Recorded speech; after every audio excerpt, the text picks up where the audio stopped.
Gooftaanuu faana oomilaa kee jira.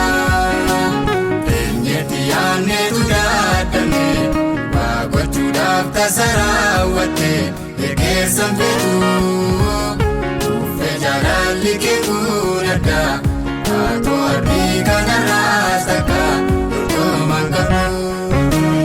Yaa hoggantaa jabaanuuf taate siin baraaraamne dhiyoo dinnee nuuf ka'ee biita mirgaa keenya ilaalee yeroo nu taabdii kunneen teenyee situu nuuf ka'ee. Maana kee erga dhumnee garuu bullee kaaneetu sirkaa nyaanne dhumee beela baanaa sitti nagaa qabna nuu tabbaa. Maana kee keessatu nuuf ta'e bakka qabbanaa aannuuf taatee kamichuu garaa isa yeroo dhammuusaa argannus itti godhu galuu raawwanne sinnis nuni takka ergasii arganne dandeenye ormaatti hin barru.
Keessatu nuuf ta'e bakka qabbanaa aannuuf taatee kamichuu garaa isa yeroo dhammuusaa argannus itti godhu galuu raawwanne sinnis nuni takka ergasii arganne dandeenye ormaatti hin barru.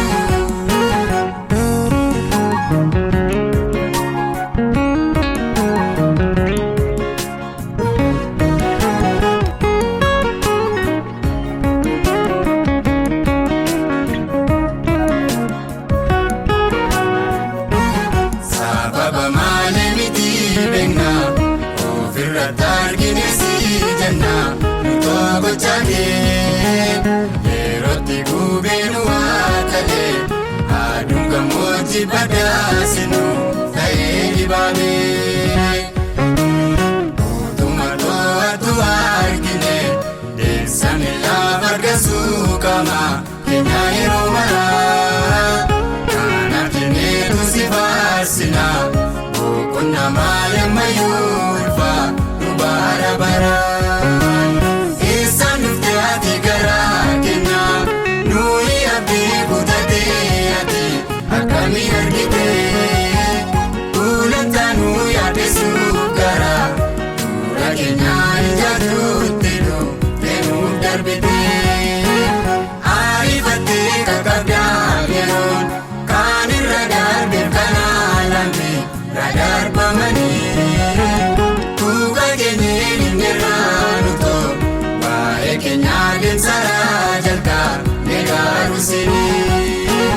Gungumii yaada garaa uumamaa harka kee maala laantee yaatoo furmaata laata waan akka kee tasan argamu hoggana bulchitoota lafaa.